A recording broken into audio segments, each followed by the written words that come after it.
नमस्कार। बिहार की बात में आपका स्वागत है। मैं हूं पंकज कुमार। इस खास पेशकश में हम चर्चा करने जा रहे हैं कि आखिरकार दिल्ली में सब कुछ ठीक दिख रहा था तो पटना में क्या बिगड़ गया। जी हां, 4 बजे जो प्रेस कॉन्फ्रेंस होना था वो प्रेस कॉन्फ्रेंस तो हो रहा है, लेकिन वो मिलन समारोह बताया जा रहा है। मतलब साफ है कि टिकट बंटवारा तो हो गया है, लेकिन सीटों को लेकर के रस्साकसी बहुत बढ़ गई है। और रस्साकसी बढ़े भी क्यों नहीं, क्योंकि जो बहुत सारी बातें सामने आ रही हैं उसको देख करके ऐसा लग रहा है कि कहीं घटक दलों को अकोमोडेट करने के चक्कर में बीजेपी ने अपनी पारंपरिक सीटों को ताक पर तो नहीं रख दिया।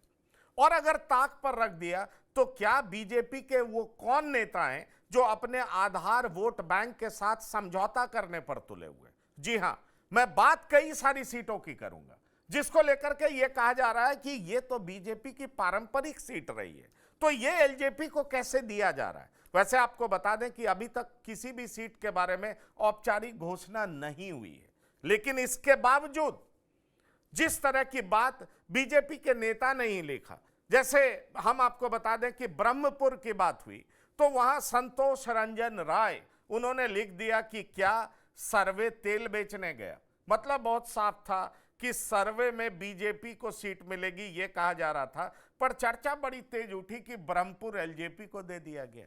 वही बात हिसुआ को लेकर के भी उठा कि हिसुआ जहां से बीजेपी लगातार चुनाव जीती है, पिछले बार चुनाव हार गई थी पर बहुत कम मतों के अंतर से, भला बीजेपी अपनी पारंपरिक सीट एलजेपी को कैसे दे देगी। यही बात अरवल को लेकर के भी उठा कि अरवल में ऐसा कैसे हो सकता है। यही बात गोविंदगंज के लिए भी उठा कि ये कैसे हो गया। और यही बात बहुत सीटों को लेकर के उठा कि आखिरकार ये जो हुआ है वो किसके दबाव में हुआ है, क्या सेटिंग हो गई है, क्या एक कहा जाता है कि बीजेपी के भीतर ही जो एक खास ग्रुप था, तथाकथित खास ग्रुप, उसको तोड़ने का प्रयास किया गया है। क्या चल रहा है भाजपा में, और इसीलिए भाजपा में बहुत रस्साकसी है। क्या जेडीयू में भी इस बात को लेकर के रस्साकसी है। क्या एलजेपी के दबाव में भाजपा और जेडीयू के जमीनी कार्यकर्ता खासे नाराज हैं। और बड़ा सवाल उठता है कि ये नाराज हैं भी तो इनकी नाराजगी तो औपचारिक घोषणा के बाद बहुत कुछ नजर आएगी, पर दिल्ली में सब कुछ ठीक कहने वाले जीतन राम मांझी क्यों नाराज हो गए।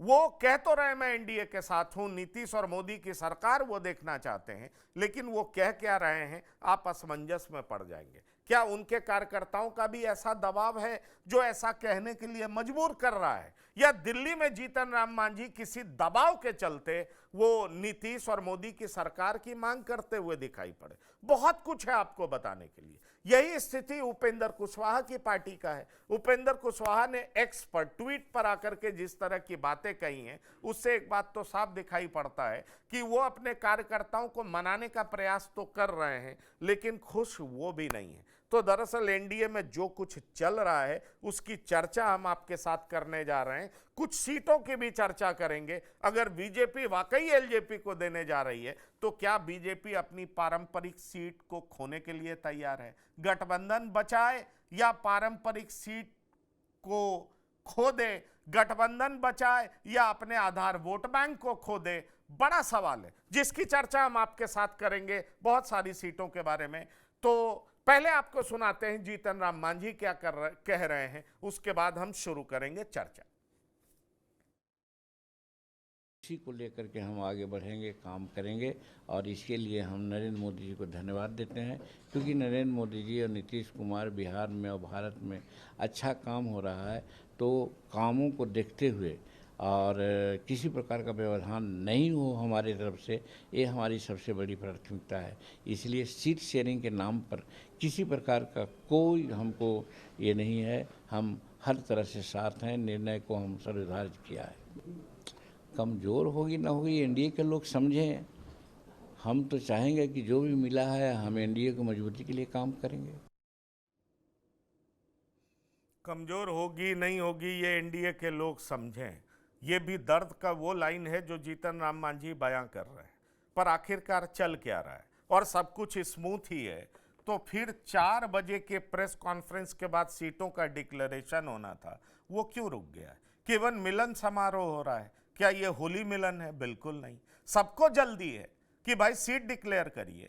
आपको मालूम है कि पहले चरण के चुनाव के लिए 17 तारीख अंतिम डेट है और 17 तारीख तक नामांकन की प्रक्रिया होगी। अब 17 तारीख तक नामांकन की प्रक्रिया होगी पहले चरण के चुनाव के लिए। और बताइए आज क्या डेट है? आज तो 13 तारीख है जो मेरी जानकारी है।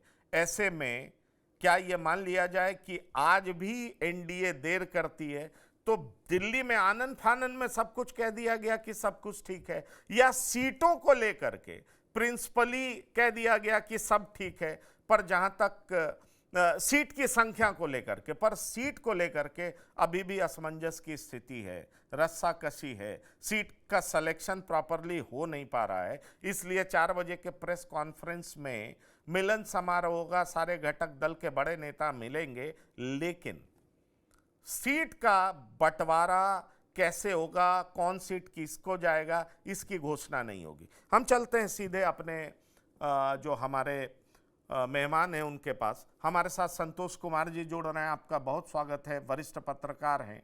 हमारे साथ दीपक कोचगवे हैं। दीपक कोचगवे साहब भी वरिष्ठ पत्रकार हैं। मैं चाहूँगा कि दीपक कोचगवे जी का जो डेजिग्नेशन है उसको चेंज करिए। विनय कुमार जी हैं, वरिष्ठ पत्रकार हैं, आपका स्वागत है। दीपक जी आपका भी स्वागत है। संतोष जी बहुत स्वागत है। और रामबंधु वत्स जी आपका भी बहुत स्वागत है, ये राजनीतिक विश्लेषक हैं। तो आप सभी मेहमानों का बिहार की बात में बहुत बहुत स्वागत है। हम लंबे दिनों के बाद मिल रहे हैं, लेकिन फिर से आपका स्वागत करते हैं। मैं सीधा जाना चाहूंगा दीपक कोचगवे जी के पास। दीपक जी, ये 4 बजे पीसी होना था और 4 बजे के पीसी के बाद सीटों का डिक्लेरेशन होना था, लेकिन लग रहा है कुछ गड़बड़ हो रहा है। कई सारी सीटों पर विवाद जस का तस बना हुआ है। नंबर ऑफ सीट्स पे तो चलिए बात हो गई, लेकिन ये बताइए कि नंबर ऑफ सीट्स पे बात हो गई, पर सीटों के सिलेक्शन को लेकर के आप क्या कहना चाहेंगे? क्या आपको लगता है अभी भी विवाद है, इसलिए प्रेस कॉन्फ्रेंस के बाद सीटों की घोषणा नहीं हो रही है? देखिए, सबसे पहले जिस तरह से सीटों का जो सीट शेयरिंग का जो फार्मूला था वो उन्होंने पब्लिकली अनाउंस कर दिया, और पब्लिकली आप कुछ सीटों की संख्या बताने की जरूरत भी नहीं है, 101, 101 और 29, 6 और 6। तो ये सीटों का मसला हो गया। मगर कहीं ना कहीं जिस तरह से बार्गेनर के रूप में चिराग पासवान आए और जिस तरह से उन्होंने सीटों के बारे में कहा कि मैं 29 सीटों पर लड़ूंगा, जो उन्होंने कंस्टिट्यूंसी बताया, और आपने देखा नहीं कि जिस तरह से उनको मनाने के लिए कभी नित्यानंद राय, तावड़े, ये सारे लोग उनके घर पर जाते रहे, और उनको मनाना सबसे बड़ा मसला बन गया बीजेपी का और एनडीए का।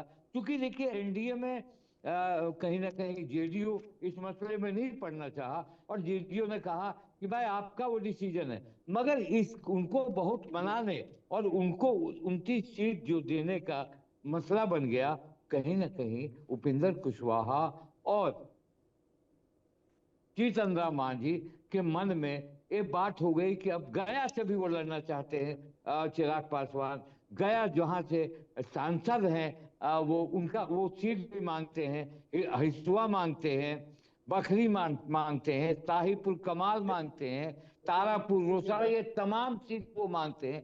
तो इनके उन सीटों के मांगने को लेकर एक परेशानी का सबब है, जिसे आपने कहा कि देखिए कि एकाएक ये प्रेस कॉन्फ्रेंस मिलन समारोह में तब्दील हो गया। क्योंकि नहीं, आप बड़ी बात कह रहे हैं, आप बड़ी बात कह रहे हैं। 2020 और 25 में एक बड़ा फर्क है, और बड़ा फर्क इसलिए भी है कि 2020 में चिराग नहीं थे, अब 25 में चिराग हैं। पर विनय जी, आपसे अक्सर जब बात होती है तो आप इतिहास को जरूर पटल पर रखते हैं, संदर्भ की बात करते हैं। अभी कोई औपचारिक घोषणा नहीं हुई है, पर आपको नहीं लगता है कि अगर बीजेपी ब्रह्मपुर सीट दे दे, क्योंकि ब्रह्मपुर सीट आपको मालूम है किन से जुड़ा हुआ है, कैलाशपति मिश्रा से, उनकी बहू भी वहां से चुनाव लड़ती रही। अब ब्रह्मपुर अगर बीजेपी दे दे, हिसुआ बीजेपी दे दे, आप ये देखिए अरवल बीजेपी सौंप दे, गोविंदगंज बीजेपी सौंप दे, तो बीजेपी के पास बचेगा क्या? सवाल यह है कि बीजेपी का जो आधार वोट बैंक रहा है, क्या बीजेपी ने तय कर लिया है कि अपना गठबंधन बचाने के चक्कर में आधार वोट बैंक खो दो? क्या यह फैसला कौन ले रहा है? क्या घटक दलों का दबाव है या बीजेपी के कुछ नेता अपने इंटरेस्ट में इस तरह का फैसला कर रहे हैं? मैं आपको बताऊं, कई सारे नेताओं से मेरी बात हुई, उनको मैं बिल्कुल कोट करना भी नहीं चाहूंगा क्योंकि उनका नाम लेना ठीक नहीं होगा, पर ये कह रहे थे कि ये हो क्या रहा है पार्टी में, कौन तय कर रहा है, और तय कर रहा है तो आप अपने आधार वोट बैंक के साथ समझौता कैसे कर सकते हैं? विनय जी बताएं। अनम्यूट करिए, अनम्यूट करिए, अनम्यूट करिए। जो सीटों का बंटवारा का जो अभी सूची आया है, वैसे ऑफिशियली सूची तो आना है, क्योंकि हम इसको ऑफिशियली नहीं मानते हैं। अगर बीजेपी हेडक्वार्टर से या एनडीए के तरफ से ये सूची जारी होती तो ज्यादा, लेकिन जो सूची अभी बाजार में है उसको लेकर तो कई नाराजगियां हैं। और उपेंद्र कुशवाहा ने भी जिस तरह से नाराजगी व्यक्त की, उन्होंने तो ट्वीट किया है कि आज बादलों ने फिर साजिश की, जहां मेरा घर था वही बारिश की, अगर फलक को जिद है बिजलियां गिराने की तो हमें भी जिद है वहां पर आसियां बसाने की। तो ये उपेंद्र कुशवाहा भी नाराज दिखाई पड़ रहे हैं। दूसरी तरफ जो लोग और भी हैं, खास करके बीजेपी के भी लोग हैं, वो लोग भी नाराज दिखाई पड़ रहे हैं। अब एक ट्वीट एक सोशल मीडिया के माध्यम से गिरिराज सिंह जी भी लिखते हैं कि ये होता है स्ट्राइक रेट। आज मजबूत सीट लेकर स्ट्राइक रेट का झुनझुना बजा रहे हैं। 10 को बिहार के चुनाव में एनडीए ने रचा था इतिहास। 243 में से जीती थी 206 सीटें।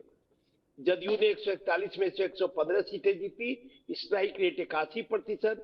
बीजेपी ने 102 में से 91 सीटें जीती, स्ट्राइक रेट 89%। इतनी प्रचंड जीत बिहार की राजनीति में फिर कभी नहीं दोहराएगी। तब भी धर्मेंद्र प्रधान प्रभारी थे, अब भी धर्मेंद्र प्रधान प्रभारी। उस समय, ये जो 2010 की बात है, उस समय रामविलास पासवान और लालू प्रसाद यादव का गठबंधन बिहार में था, और ये गठबंधन एक तरह से धाराशायी हो गया। अरे तो आप एक बात बताइए विनय जी, साफ साफ बात करते हैं, छायावाद में बिल्कुल बात नहीं करेंगे, सीधी बात वो ये है कि गिरिराज जी नाराज हैं, आप ये कह रहे हैं। आप हमें ये बताइए, गिरिराज जी का दर्द, एक पार्टी में जिसकी सत्ता है और बड़े नेता हैं, केंद्रीय नेता हैं, और अगर वो कह रहे हैं, केंद्रीय मंत्री हैं, वो कह रहे हैं कि भाई ये इस तरह का बंटवारा किस तरीके से हुआ है, तो गिरिराज जी नाराज है ना? आप ये कहना चाह रहे हैं? नाराज हैं या क्या है ये हम नहीं कह सकते। जो उन्होंने अपने फेसबुक पर डाला है, हम लोग तो उसी का विश्लेषण करेंगे। और इतनी बात तो हम लोगों की समझ में है कि जैसे उनका कंस्टिट्यूएंसी रहा नवादा, अब नवादा में हिसुआ सीट जा रही है बीजेपी से। बीजेपी के वहां 3 बार के विधायक रहे हैं। इसी तरह से उनके बेगूसराय में एक सीट है जो परंपरागत सीट थी, बहुत कम वोट से बीजेपी का उम्मीदवार हारा था, वहां से भी बेगूसराय जिला से एक सीट जा रही है। इसी तरह से जो कैलाशपति मिश्र की पुतौह लड़ती थी, वो सीट भी जा रही है। तो कहीं न कहीं बीजेपी के अंदर भी थोड़ी चिंता है, और जो लोग बीजेपी में हैं उन्हें भी लगता है कि बीजेपी गठबंधन दलों के कारण या गठबंधन की राजनीति के कारण जहां और मजबूत है वहां मजबूती से चुनाव नहीं लड़ पा रहा। अब देखिए ना, अगर आप 62 का चुनाव देखिएगा, जहां बीजेपी 4 सीट पहली बार जीती थी, अधिकतर सीटों पर तो दूसरे दल लड़ रहे हैं। मुंगेर की सीट बोला जा रहा है कि वो जदयू के खाते में जाने वाली है, जबकि मुंगेर में जगदम्बी प्रसाद यादव उस जमाने में जीते थे चुनाव, जो 4 एमएलए हुआ करते थे उसमें से। तो नवादा की सीट भी थी उस दौर की। तो कहीं न कहीं गठबंधन की राजनीति में कंप्रोमाइज करना पड़ता है, और हर किसी को अपना ईगो त्यागना पड़ता है, तभी आप गठबंधन की राजनीति चला सकते हैं। देश के इतिहास में अगर गठबंधन की राजनीति चलाने में जो सफल रहे वो अटल बिहारी वाजपेयी थे। उसके पहले केंद्र में कोई भी सरकार गठबंधन की राजनीति में नहीं चल पाई। चाहे वो चरण सिंह की सरकार हो, चाहे वो बीपी सिंह की सरकार हो, चाहे मोरारजी की देसाई की सरकार हो, चाहे देवगौड़ा की सरकार हो, चाहे गुजराल की सरकार। पहली सरकार रही अटल बिहारी वाजपेयी की सरकार, जो 5 साल से ज्यादा चली। अगर दोनों कार्यकाल 98 और 99 का मान लें तो 5 साल से ज्यादा चली। चलिए 99 का अब मुझे कार्यकाल लगता है मैं बहुत साफ बता देता हूं, जल्दी अपने दर्शकों को दिखाऊंगा कि गिरिराज सिंह क्या कहना चाह रहे हैं। और हम बंदोबस्त जी, मैं आ रहा हूं आपके पास, और मेरे साथ संतोष कुमार जी भी हैं। संतोष कुमार जी, क्या इस बात का मतलब नहीं निकाला जा सकता कि उन्होंने सीधा प्रहार एलजेपीआर पे कर दिया? भले इशारे में किया है, लेकिन प्रहार है ये, कि ये होता है असली स्ट्राइक रेट। आज मजबूत सीट लेकर स्ट्राइक रेट का झुनझुना बजा रहे हैं। क्या आपको इसमें प्रहार नहीं दिखाई पड़ रहा है? क्या आपको गिरिराज सिंह का गुस्सा नजर नहीं आ रहा है कि गिरिराज जी नाराज हैं? और वो कह रहे हैं कि स्ट्राइक रेट किसको कहते हैं, कि 2010 में जेडीयू ने 114 में 141 में से 115 सीटें जीती, स्ट्राइक रेट 81%। बीजेपी ने 102 में से 91 सीटें जीती, स्ट्राइक रेट 89%। तब भी धर्मेंद्र प्रधान प्रभारी थे, आज भी धर्मेंद्र प्रधान प्रभारी हैं। लेकिन अब कुछ लोग मजबूत सीट लेकर के कहते हैं मेरा स्ट्राइक रेट 100% है। ये किस तरह का झुंझुना है? आपको नहीं लग रहा कि गिरिराज सिंह सरीखे मंत्री, जो कि कद्दावर मंत्री हैं, लगातार मोदी सरकार में मंत्री हैं, बिहार में नवादा से, बेगूसराय से जीतते रहे, और उनकी नाराजगी अब बाहर आ रही है? क्या आप इस बात से इनकार करते हैं संतोष जी? देखिए, भाजपा में किसी नेता की नाराजगी का कोई मतलब नहीं होता, वहां शीर्ष नेतृत्व तय करता है। और नरेंद्र मोदी, अमित शाह, जेपी नड्डा और प्रभारी सब लोगों ने मिलकर जो तय किया है वही फाइनल है। अब गिरिराज सिंह नाराज हो, चाहे नित्यानंद नाराज हो, या सम्राट चौधरी नाराज हो, नाराजगी से कोई फर्क नहीं पड़ता है। और एनडीए का जो वोट बैंक है, चाहे भाजपा का वोट बैंक हो, या चिराग पासवान का वोट हो, या नीतीश कुमार का वोट बैंक हो, तो सारे वोट एकजुट होकर के वोटिंग करते हैं और एनडीए को सफलता मिलती है। एनडीए तभी जीतता है जब एनडीए एकजुट होता है। आप लोकसभा चुनाव की बात कर लीजिए, अगर नीतीश कुमार एनडीए में नहीं आते तो एनडीए को 2 अंक में आना मुश्किल होता। नीतीश कुमार इंडिया गठबंधन के सिरमौर थे, और अमित शाह जी ने और भाजपा नेताओं ने उन्हें अपने पाले में किया, एनडीए में लाया, और सफलता सामने है, जिसके चलते आज प्रधानमंत्री, प्राइम मिनिस्टर भी बने। तो केंद्रीय नेतृत्व भाजपा को आप देखते होंगे कि गठबंधन धर्म हमेशा लेकर के चलते हैं। बिहार में अपनी सीटों पर समझौता करते हैं, जीती हुई सीट वो दे देते हैं। आपने देखा होगा लोकसभा चुनाव में अपनी 5 जीती हुई सीट उन्होंने नीतीश कुमार को दी थी, और तभी ये गठबंधन के कारण ही आज भाजपा लगातार सत्ता में है और नीतीश कुमार भी सत्ता में है। पिछली बार केवल चिराग पासवान अलग हुए थे, तो सारा स्ट्राइक रेट भाजपा का हो और नीतीश कुमार का सारा स्ट्राइक रेट पता चल गया था कि कहां चले गए थे। नीतीश कुमार तीसरे नंबर पर आ गए थे।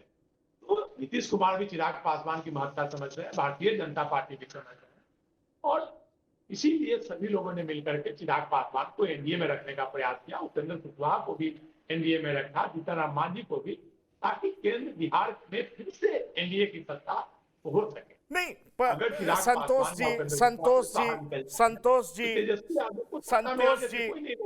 संतोष जी, आप नीतीश कुमार से समझौता करते रहे हैं, वो बात समझ में आती है, लेकिन आप इस कदर चिराग पासवान के आगे नतमस्तक होंगे, ये बीजेपी के लोगों को समझ में नहीं आ रही। भाई, आप ब्रह्मपुर सीट कैसे छोड़ देंगे? आप हिसुआ कैसे छोड़ देंगे? आप गोविंदगंज कैसे छोड़ देंगे? आप मुंगेर कैसे छोड़ देंगे? अरे मुंगेर में तब, और वो भी मुंगेर में जब आबादी यादवों की ज्यादा थी, जिनको आरजेडी का परंपरागत वोटर माना जाता है, मुंगेर में तब भी भाजपा मजबूत हमेशा दिखाई पड़ी है। वहां पर अगर प्रणव कुमार की सीट चली जाएगी, अगर मैं सही नाम ले रहा हूं विनय जी, तो कार्यकर्ता कैसे खुश रहेंगे? बिना कार्यकर्ता की पार्टी कैसे होती है? भाजपा तो बिना कार्यकर्ता की पार्टी होने का दावा भी नहीं कर सकती। कार्यकर्ता इसके 365 दिन बड़े एक्टिव दिखाई पड़ते हैं। पार्टी का एक कार्यक्रम होता है, उसको कार्यकर्ता जमीन पर उतारता है। राम बंदोबस्त जी, आपको नहीं लगता कि भाजपा या भाजपा के कुछ नेताओं ने अपना डफली बजाने के लिए या क्रेडिट लेने के लिए ऐसा समझौता कर लिया है कि कार्यकर्ता बहुत नाराज है? क्या कहना चाहते हैं आप? जी देखिए, ये जो टिकट का बंटवारा, ये सीटों का जो बंटवारा हुआ है संख्या के रूप में, इसमें हर कोई नाखुश है। अगर आप जदयू को देखेंगे तो वो भी 115 से 101 पे आए हैं। मांझी जी का भी बयान है, उपेंद्र कुशवाहा का भी बयान है। तो अगर अगर कोई खुश है या अगर किसी की अच्छी स्थिति है तो वो केवल चिराग पासवान की है। तो चिराग, ये समझने वाली बात है कि चिराग पासवान को खुश करने के लिए हर किसी ने अपने अपने हिस्से से कुछ खोया है। चिराग चिराग पासवान अब इस गठबंधन की मजबूत कड़ी होने जा रहे हैं। नीतीश कुमार के अस्वस्थ रहने के बाद अब ऐसा मान लेना चाहिए कि जदयू जिन लोगों के जरिए चलाई जा रही है, कहीं ना कहीं उनका बीजेपी से अच्छा तालमेल है। और चिराग पासवान देखिए, जैसे महागठबंधन में मुकेश सहनी गठबंधन के सबसे कमजोर कड़ी हैं और सबसे अधिक बार्गेनिंग करना चाहते हैं, वैसे ही एनडीए में चिराग पासवान है। चिराग पासवान को लेकर के अगर आप जमीन पे जाएंगे तो ये सीटों के बंटवारा होने से पहले उनका जो जनाधार था, उनसे अगर आप बात करेंगे, उनके लोगों से, प्रखंड स्तर के नेताओं से बात करेंगे, एक बात सामने आएगी कि क्या चुनाव में वो जदयू के उम्मीदवार को या बीजेपी के उम्मीदवार को अपना वोट देंगे या कहीं और देंगे। ये बात भी जमीन पे कई लोगों से बातचीत में देखने को मिली है। मुझे लगता है कि बीजेपी चिराग पासवान को हर तरीके से खुश रखना चाहती है, इसीलिए वो कई अपनी सीटें दे दी हैं। ये बिल्कुल जो भी बीजेपी के कार्यकर्ता हैं, खासकर अगर जो आप विधानसभा स्तर के कार्यकर्ता को देखें, वो आश्चर्यचकित हैं। जब से कल से मीडिया में इस तरह का लिस्ट दौड़ रही है, उनका लग रहा है कि बीजेपी खुद जीतने वाली सीटें भी दे रही है। देखिए, एक जो लिस्ट उपेंद्र कुशवाहा को लेकर के जो घूम रही है, उस लिस्ट में जो सीटें आरजेडी जीत गई है, 6 सीटें ऐसी हैं जिस पे आरजेडी जीती हुई है, वो उनके खाते में जाती हुई दिखाई दे रही है। और इसके ठीक विपरीत जो बीजेपी की जो कुछ जीती हुई सीटें हैं, वो चिराग पासवान के खाते में जाती हुई दिखाई दे रही हैं। तो कहीं ना कहीं चिराग पासवान को हर तरीके से बीजेपी खुश करना चाहती है, ताकि चुनाव के बाद चिराग पासवान रहें, बीजेपी में ईमानदारी से रहें। देखिए, चिराग पासवान ने कहा कि जब तक नरेंद्र मोदी हैं तब तक मुझे सम्मान की चिंता नहीं है। और इस सरकार में, एनडीए में तो नीतीश कुमार भी हैं, लेकिन उनके सम्मान को अगर उनके लिए उनके सम्मान की चिंता की बात इसलिए नहीं है क्योंकि यहाँ पे नरेंद्र मोदी हैं। तो कहीं ना कहीं बीजेपी चिराग पासवान से इलेक्शन के बाद भी अच्छा तालमेल रहे, इलेक्शन के वक्त, वोटिंग के वक्त उनका वोट अच्छे तरीके से गठबंधन में, एनडीए में ही ट्रांसफर होता रहे, इन सभी बातों को ध्यान में रख करके ही इस तरह की समझौता की गई है। मुझे लगता है कि अगर जो लिस्ट है मीडिया में इस समय जो दौड़ रही है, अगर वो सच हो तो निश्चित तौर पे बीजेपी के जो कार्यकर्ता हैं, समर्पित कार्यकर्ता हैं, उनको आश्चर्य भी होगा। गिरिराज सिंह का जो बयान है, सबसे अधिक अगर आप आक्रामक तरीके से देखेंगे तो गिरिराज सिंह का ही बयान है। लोकसभा चुनाव के बाद 100% स्ट्राइक रेट की बात जो चिराग पासवान कहते हैं और जिसके कारण वो अधिक सीटों की मांग कर रहे हैं, उसी पे सीधा हमला है। और वो ये बता रहे हैं कि आप मजबूत सीटें लेते हैं, इसलिए आपका स्ट्राइक रेट अधिक होता है। तो इसमें कोई दुमत की बात नहीं है कि बिहार बीजेपी के नेताओं के बीच भले ही केंद्रीय नेतृत्व उनको महत्व दे या न दे, सीटों के बंटवारा में उनकी चले या न चले, लेकिन जमीन पे उनके लोकसभा क्षेत्र में, कुछ विधानसभा क्षेत्रों में उनके कार्यकर्ता महत्वपूर्ण होते ही हैं। नहीं, पर और मुझे वो मुझे लोग बेहद मुझे नाराज हैं। मुझे राम बंधु बस जी ऐसा दिखाई पड़ रहा है, और मैंने कई नेताओं से बात भी की है। मुझे लगता है इस बात को आगे बढ़ाया जाए। वैसे अभी ये औपचारिक सीट नहीं है, अभी औपचारिक घोषणा होना बाकी है, इसलिए औपचारिक घोषणा होने के बाद ही किसी पर कुछ कहा जा सकता है। लेकिन कई लोग इस तरह की बात कर रहे हैं कि अगर इस तरह से सीटों का बंटवारा हुआ है तो कुछ नेता जो अपने इंटरेस्ट में और आकाओं के सामने नंबर बनाने के लिए इस तरह के सीटों का बंटवारा कर लिया, जो कि कतई मंजूर नहीं है। और गिरिराज सिंह के भाषा में यही तो नजर आ रहा है, वो अटैक कहीं और कर रहे हैं और कह किसी और को रहे हैं। ठीक है, एलजेपीआर झुनझुना बजा रही हो, ये बात साफ दिखाई पड़ रहा है, लेकिन वो कहना कुछ और चाह रहे हैं। और अगर हम उसको डिकोड करना चाहें तो देखिए, बीजेपी के भीतर भी कई सारे ग्रुप्स हैं ना। पहले दिखता था सम्राट सर्वोपरि है, पिछले कुछ दिनों से दिखने लगा नित्यानंद राय सर्वोपरि। नित्यानंद राय लीड लेते हुए दिखाई पड़े, और नित्यानंद राय जब लीड ले रहे हैं तो भाई ये जिस तरीके से सीटों का बंटवारा हुआ, क्योंकि ये सर्वविदित है, नित्यानंद राय और दिवंगत नेता रामविलास पासवान के बीच किस तरह का संबंध था। हमने सब देखा, हम सब ने देखा कि कैसे चिराग पासवान के घर वो जा रहे थे, कैसे बातचीत में वो आगे दिखाई पड़ रहे थे। और कहीं ना कहीं मुझे ये दिखाई पड़ता है कि पार्टी के भीतर का जो इंटरनल डिफरेंस है वो बाहर आता दिखाई पड़ रहा है। और मुझे लगता है सीट जब औपचारिक तौर पर सीटों की घोषणा होगी तो कहीं ना कहीं ये बातें खुल करके आएंगी कि आखिरकार सम्राट चौधरी को जैसे ही बैक सीट मिला, क्योंकि सम्राट चौधरी पिछले कुछ दिनों से उस तरीके, उस रोल में नहीं दिखाई पड़ रहे थे जैसे वो पहले दिखते रहे। तो क्या दीपक कोचगवे जी आपको लगता है कि ये इशारा जो गिरिराज सिंह का है कहीं ना कहीं नित्यानंद राय की तरफ है? और धर्मेंद्र प्रधान की तरफ तो उन्होंने लिख ही दिया है, पर नित्यानंद राय की तरफ भी है। देखिए, आपने बहुत सही बताया कि पिछले कुछ दिनों से नित्यानंद राय एकाएक बहुत एक्टिव हो गए और सीट समझौते में चिराग को मनाने के लिए, या फिर कहें तो उपेंद्र कुशवाहा को मनाने के लिए जो आ गए। और धर्मेंद्र प्रधान तो बिहार के प्रभारी। मैं 4 पॉइंट कहना चाहता हूँ कि जो भी निर्णय हो रहा है बिना अमित शाह और प्रधानमंत्री नरेंद्र मोदी के इशारे के बिना नहीं हो रहा है।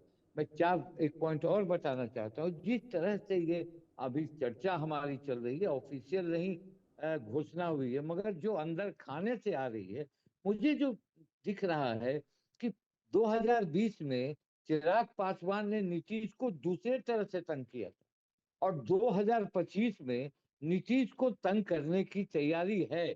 और जिस तरह से उनको प्यार 2029 सीट, उनको 29 सीट मिले, अगर आप जोड़ते हैं पंकज जी, तो 101 सीट, 29 सीट और 12 सीट, 142 सीटों पर बीजेपी लड़ रही है और 101 सीट पर जेडीयू है।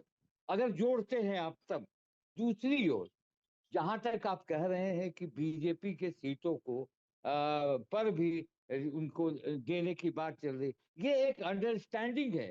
बीजेपी के सीट पर बीजेपी का उम्मीदवार ही आएगा और वो चिराग पासवान के सिंबल पर लड़ेगा और उसको 29 सीट में 9 सीट आप मान के चलें कि ऐसे वो लड़ाई बीजेपी करेगी, चाहे कि बीजेपी के सीटों पर बीजेपी का उम्मीदवार इनके सिंबल पर लड़े। ये सारे सवाल अभी आएंगे। और आपने कहा कि धर्मेंद्र प्रधान आए हैं। धर्मेंद्र प्रधान हमेशा बीजेपी के बड़े भरोसेमंद कैंपेनर भी रहे। एक तरह से आप मान के चलिए कि वो संगठन को या चुनाव को अपनी दिशा में मोड़ने को लेकर रहे। मगर नित्यानंद के आने से नीतीश कुमार, देखिए एक चर्चा और उठी थी और ये चर्चा को मैं पुष्ट नहीं करता, मगर ये बहुत तहखाने से आई थी कि जब चिराग पासवान नाराज हो गए थे कि हम नहीं बात करेंगे, मुझे समझौता करना है, तो वो नीतीश कुमार की पार्टी ने इस पर आपत्ति जाहिर की थी। और चर्चा ये है कि नीतीश कुमार ने भी आपत्ति जाहिर की थी कि इससे गठबंधन का जो स्वरूप है उसमें परेशानी होगी। चिराग पासवान तो शुरू से चाह रहे हैं, अब चाह रहे हैं कि बिहार में हम आ जाए और बिहार में, अब बिहार की राजनीति में एलजेपी एक मसला बने। क्योंकि आपने देखा एलजेपी का हाईएस्ट स्कोर भी 29 था, मुझे जहां तक याद है 2005 में। और जब तक जोड़ेंगे अगर टोटल 25 वर्षों में, तो 45 विधायक ही वो अभी तक दे पाए उतने दिनों में, चाहे वो रामविलास जी हो, चाहे चिराग पासवान जी के हो, पशुपति पारस हो। ये 45 एमएलए आज तक ही पूरे चुनाव के दरमियान 25 सालों में दिए। चिराग पासवान चाहते हैं कि विधानसभा में उनकी संख्या बढ़े। और चिराग पासवान के मन में कहीं न कहीं ये भी बात उठती है कि अगर बात सीएम की हो तो हो सकता है कि मेरे इतना प्यार मुझे मिलता है, कहीं चलिए पर ये बात समझ से परे है कि आप अपने आधार वोट बैंक के कॉस्ट पर दूसरे को सीएम बना दें। ये समझ से परे है। और खास तौर पर किसी पार्टी का कार्यकर्ता कैसे इस बात को स्वीकार करेगा, इस बात को आप समझिए। जैसे अगर हम महागठबंधन की बात करें, महागठबंधन में बड़ी पार्टी तो आरजेडी है ना। अब आरजेडी में ये होने लगे कि नहीं, हमको सबको लेके चलना है, 70 सीट कांग्रेस को देना पड़ेगा, तो कार्यकर्ता तो नाराज होगा ही। जैसे कि कांग्रेस अड़ी हुई है कि 65 से कम पे हम चुनाव में उतरेंगे नहीं। तो यही तो सवाल उठ रहा है कि अपने कार्यकर्ताओं को कैसे मना करके रखा जाए। ग्राउंड जीरो पर हमारे संवाददाता हैं आकाश वत्स, और आकाश वत्स के पास हम चलेंगे, उनसे जानने का प्रयास करेंगे। दरअसल 4 बजे सब कुछ ठीक होना था, क्या हो गया आकाश? अब केवल मिलन समारोह हो रहा है। कल जो सीटें बाजार में आई और जिस तरीके से बीजेपी के भीतर रिएक्शन आया, गोविंदगंज कैसे छोड़ दोगे, मुंगेर कैसे छोड़ देंगे आप, ब्रह्मपुर कैसे छोड़ देंगे? संतोष रंजन राय पार्टी में एक पद धारण करते हैं, उन्होंने कहा कि इंटरनल सर्वे गया तेल बेचने, मतलब उनकी नाराजगी साफ बाहर आ गई। गिरिराज सिंह जो ट्वीट कर रहे हैं वो नाराजगी साफ दिखाई पड़ रही है। अभी तो औपचारिक घोषणा होगी, उसके बाद क्या होगा? क्या आपको लग रहा है कि दिल्ली में सब कुछ ठीक था, पटना आते आते सब कुछ फिर से उलझ गया? ये है क्या आकाश? एक समय कम था, सबके पास समय की कमी थी, तो चाह रहे थे कि जल्दी से जल्दी ये हो जाए, सीट शेयरिंग का ऐलान हो जाए, ताकि उम्मीदवारों के पास भी थोड़ा वक्त मिले, सोचे कि वो अपने लोगों के बीच जाए, वोट बीच जाए। ये सब आपकी आवाज ठीक नहीं आ रही है, मैं चाहूंगा हाँ आप ऑडियो पे लीजिए इनको, आवाज ठीक से नहीं आ रही है। हमारी आवाज आ रही है? हाँ आप बोलिए बोलिए बोलिए। मैं कह रहा था कि यही कोशिश थी कि उम्मीदवारों को वक्त मिले, वो अपने लोगों के बीच जाके किसी भी तरीके से जल्दी से सीट शेयरिंग का ऐलान हो जाए। सब कुछ ठीक रहा कि चलिए दिल्ली में ठीक करते हैं, दिल्ली गए, दिल्ली से ठीक करके आए। उससे पहले मांझी जी को दिनकर की याद आ रही थी, रश्मि रथी लिख रहे थे, फिर वहां से आने के बाद अब नहीं, पर आकाश ये बताइए, आकाश ये बताइए जरा सा, मुझे लग रहा है नेटवर्क का प्रॉब्लम है, आप ऑडियो इनका सुनाइए। आकाश ये बताइए कि आखिरकार हुआ क्या पटना में? आज तो 4 बजे सीट का डिक्लेरेशन होना था ना, तो क्या हुआ क्या? क्यों अब हुआ कि मिलन समारोह रहेगा, इससे ज्यादा कुछ नहीं होगा? मांझी जी ये बात मीडिया प्लेटफॉर्म पर ठीक है, मैं आता हूं आपके पास। संतोष जी, आपको लगता नहीं है कि निश्चित तौर पर जो ठीक है सीट के संख्या को लेकर के सब कुछ ठीक होगा, क्योंकि बड़े नेताओं ने हां कर दिया था। वो हो सकता है, मुझे तो दिखाई पड़ता जीतन राम मांझी और उपेंद्र कुशवाहा अपने कार्यकर्ताओं को मनाने के लिए, रिझाने के लिए इस तरह की बात लिख रहे हैं, क्योंकि कार्यकर्ताओं की अपेक्षाओं पे कैसे खड़ा उतरा जाए वो तो उतर नहीं पाए, इसलिए अपने कार्यकर्ताओं को संभालने के लिए ये सब लिख रहे होंगे। पर यह बताइए, जो मिलन समारोह होना था, सीट का बंटवारा होना था, और उसमें सीट के बंटवारे में इतनी तरह की दिक्कत आ गई, जिस वजह से ये देखिए, जिस वजह से अब सीट की घोषणा नहीं हो रही है, ये है क्या? ये मैं आपसे पूछना चाह रहा हूं, क्या है ये? देखिए, भाजपा की इंटरनल पॉलिटिक्स बहुत आगे है। नित्यानंद राय अलग गुट है, सम्राट चौधरी और नित्यानंद में नहीं पड़ती है। गिरिराज सिंह का अलग गुट है, प्रदेश अध्यक्ष का अलग गुट है, तो सब लोग गुटबंदी के शिकार हैं। और सम्राट चौधरी इधर डाउन हुए हैं और नित्यानंद हाई पे हैं, और नित्यानंद अपने भतीजे को भी चुनाव लड़ाना चाहते हैं। और यही वजह है कि आप देख रहे होंगे बख्तियारपुर सीट भी लोजपा के खाते में दिखाई जा रही है, फतुहा भी, दानापुर भी, अभी राघोपुर की भी चर्चा है कि राघोपुर भी लोजपा के खाते में जाएगी। तो ये इंटरनल पॉलिटिक्स के कारण ऐसा हो रहा है, और लोजपा को 29 सीट दी गई है, तो वो तो उनका आधार वो शुरू से बार्गेन कर रहे थे, इसलिए उन्हें लेकिन जो सीटें दी गई उसको लेकर के पार्टी के अंदर नाराज थे। जो कैंडिडेट थे, जो नेता थे, चाहे गिरिराज सिंह हो, चाहे नितिन नरवीन हो, या भाजपा के प्रभारी हो, नेता हो, सब लोगों की नाराजगी धीरे धीरे सामने आ रही है। तो यही वजह है कि सबको लेकर के चलने की बात है। लेकिन 29 सीटें जो है वो मिलेगी, 2-4 सीट का ही इधर उधर होगा, कोई बहुत ज्यादा फर्क नहीं होगा। भाजपा का केंद्रीय नेतृत्व जो निर्णय ले लेता है, तो बहुत ज्यादा का अंतर कुछ नहीं होने जा रहा, क्योंकि यहाँ भले बाहर में गिरिराज सिंह बोल दें या कुछ भी बोल दें, लेकिन अमित शाह जी के आगे किन्हीं की आवाज नहीं निकलती है। कोई भी नेता हो, चाहे गिरिराज सिंह हो चाहे नित्यानंद राय हो, चाहे सम्राट चौधरी।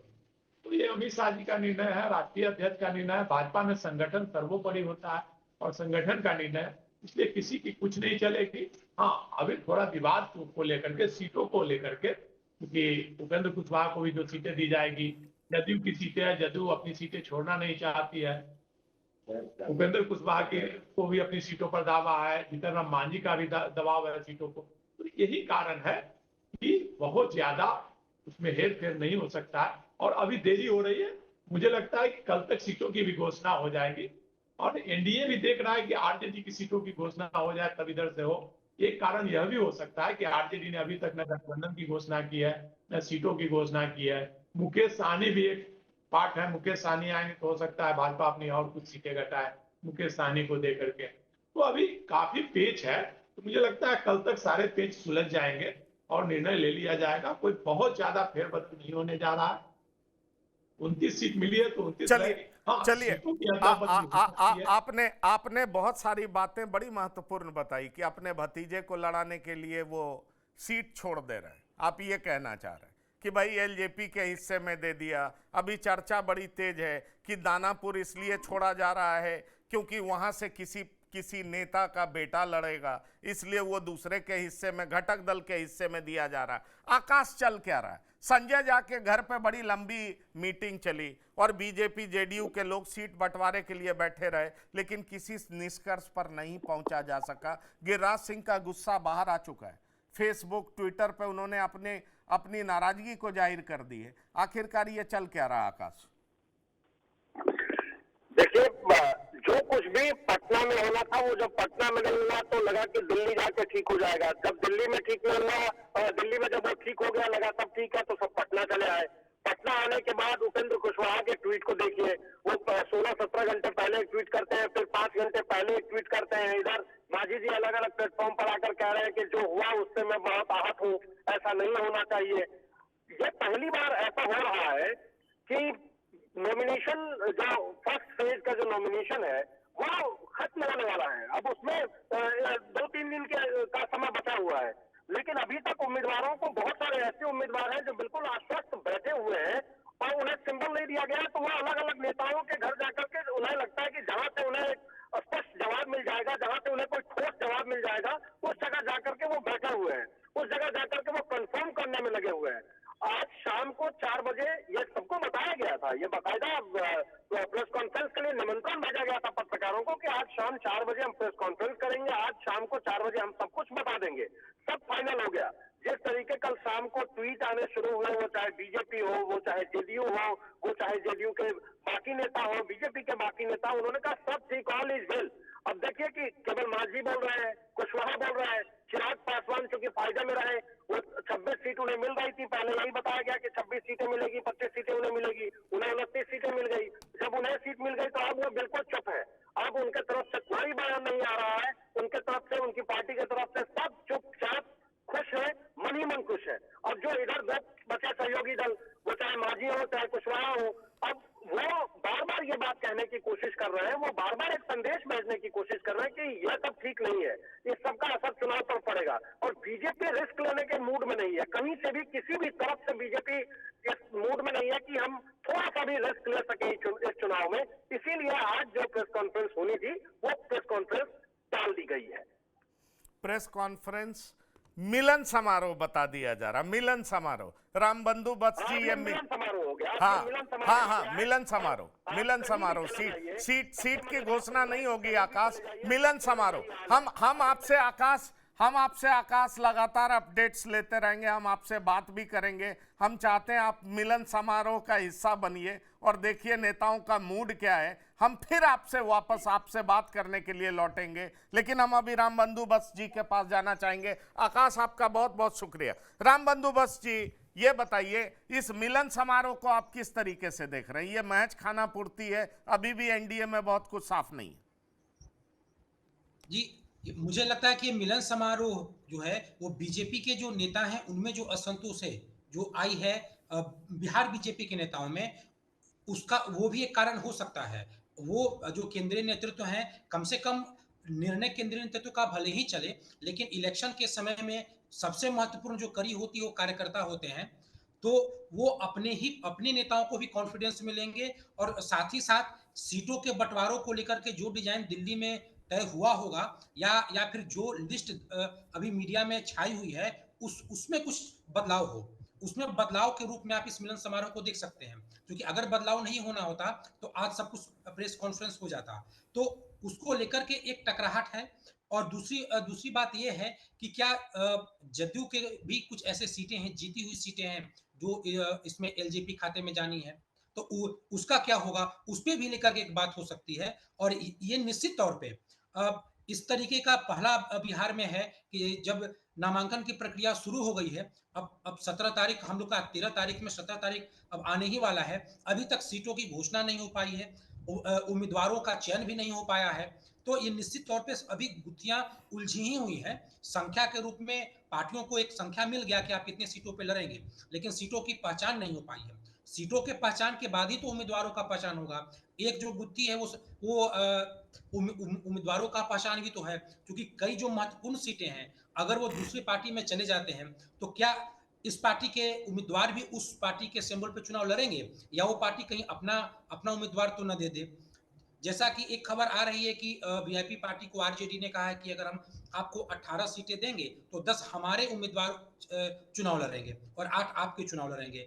तो मुझे नहीं लगता कि इस तरह का दबाव एलजेपी पर बीजेपी देगी कि अगर आपकी 29 सीटें हैं तो इसमें से 10 या 12 सीटें ये भी एक नए तरह का फॉर्मूला, ये भी एक नए तरह का फॉर्मूला इजाद किया गया है। दीपक कोचगवे जी, मिलन समारोह महज खाना पूर्ति, मिलन समारोह महज खाना पूर्ति है। विनय जी भी आ गए। विनय जी, क्या आपको मेरी आवाज सुनाई पड़ रही है? हाँ, विनय जी के पास हम जाएंगे। दीपक कोचगवे जी, ये तो महज खाना पूर्ति दिखाई पड़ रहा है, इससे आगे कुछ दिखाई नहीं पड़ रहा है। घटक दलों के बीच बिल्कुल ठीक दिखाई नहीं पड़ रहा। वजह बहुत साफ है, बीजेपी को जो सीटें मिल रही हैं और जो सीटें छीनी गई हैं उससे बीजेपी आहत दिख रही है। गिरिराज सिंह का गुस्सा साफ देखा जा सकता है, उनके ट्वीट में झलक रहा है। देखिए, आपने कहा कि मिलन समारोह महज खाना पूर्ति है। ठीक है, किसी का इंतजार भी हो सकता है और मिलन समारोह करने के पीछे किसी और का इंतजार तो नहीं, या फिर आपस में जिस तरह से मनमुटाव की स्थिति पैदा हुई सीटों को लेकर, चाहे वो गिरिराज सिंह हो चाहे और लोग भी हो, तो उसको डैमेज कंट्रोल करने की बात हो। ये डैमेज कंट्रोल अब कैसे होगा या किस तरह से होगा, तो मगर ये मैसेज साफ चला गया कि आज जो सीटों के बंटवारे का जो फार्मूला था वो जनता को ऑफिशियली नहीं बताया गया। तो ये माना जाए कि फिर इन सीटों के फार्मूले में कोई बदलाव होगा या बीजेपी अपनी सीटों पर उन्हें नहीं जाने देगी, आप मत लड़े उस सीटों पर, या जेडीयू कहेगी कि मेरे सीट पर आप कैसे लड़ाएंगे। तो ये एक पेचीदा मामला बनता जा रहा है आने वाले दिनों में, आने वाले घंटों में। अब तो उन्हें नॉमिनेशन करना है और अब अगर दिनों में जाएंगे तो परेशानियां बढ़ जाएंगी। और मुझे लगता है कि आज जिस तरह से होता है, हर एक में पर्सनालिटी कल्ट की बात होती है, जिस तरह से नित्यानंद राय को बढ़ाया गया धर्मेंद्र प्रधान के द्वारा मैनेज करने के लिए। नित्यानंद राय के यहाँ भी गए, आपको उपेंद्र कुशवाहा से भी मिले, वो लोग सब लोग जो हुआ, विनोद तावड़े का ग्रुप हुआ, ये सब को लेकर एक ग्रुप जरूर दुखी होगा और वो बीजेपी की सीटों को नहीं देने के लिए अपने आला कमान को जरूर अपनी चिंता बता दी होगी। मगर आला कमान सर्वश्रेष्ठ आला कमान है, वहां नरेंद्र मोदी और अमित शाह, जेपी नड्डा भी है, मगर ये दोनों ने जो तय कर लिया वो दुखी नहीं करना चाहते हैं अपने हनुमान को वो दुखी नहीं करना चाहते, क्योंकि संजीवनी हनुमान ने ही लाया था। तो ये संजीवनी लाने का जिम्मा कहीं उनके ऊपर तो नहीं दिया गया कि भाई ये संजीवनी अब आपको लाना है। तो ये मिलन समारोह के ड्रॉप होने के पीछे चलिए, हनुमान को दुखी नहीं करेंगे पर सुग्रीव और जामवंत को भी तो दुखी नहीं करेंगे संतोष जी।